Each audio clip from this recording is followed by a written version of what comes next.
Royalty has a long tradition of collecting and starring in art, but the Duke of Edinburgh did more than appreciate other people's work.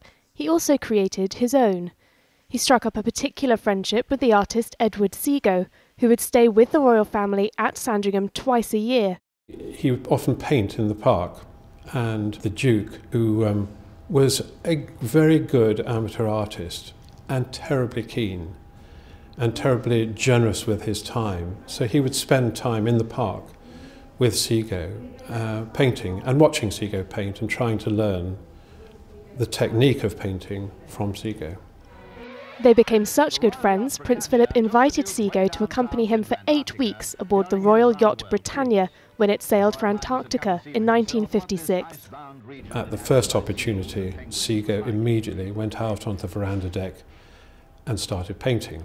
And he painted a portrait of the Duke, the most wonderfully soft and generous portrait, giving a real feel for what it was like on Britannia.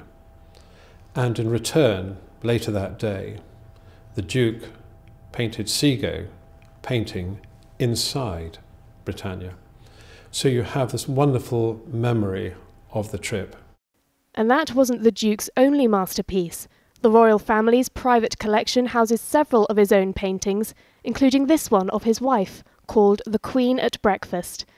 His creative talent wasn't restricted to just painting. He also had a flair for wildlife photography. This collection of his pictures was displayed in London in 1966. And he designed jewellery for the Queen too, including this bracelet and her engagement ring.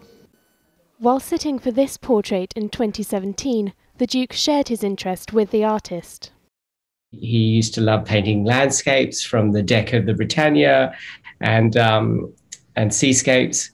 And so we were talking about our differing styles, and it was really nice to, have that sort of connection with him on that artistic level. He was really engaged and committed to sort of give me what he thought I needed. But at the same time, in his characteristic style, he was full of wit and, kept me and my two assistants, laughing throughout, which is his style. But I think it sort of underlines a sort of serious intent on his behalf.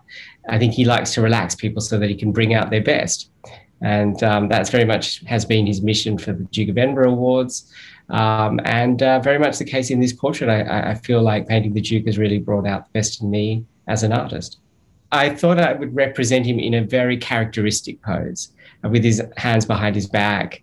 And it's as though he was glancing at the viewer, standing in that corridor, perhaps for one last time before turning down the corridor.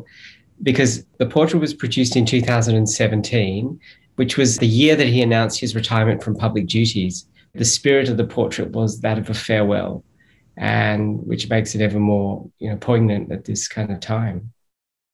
The Duke certainly leaves behind an enduring legacy, and some of it is preserved on canvas. Alex Barker, 5 News.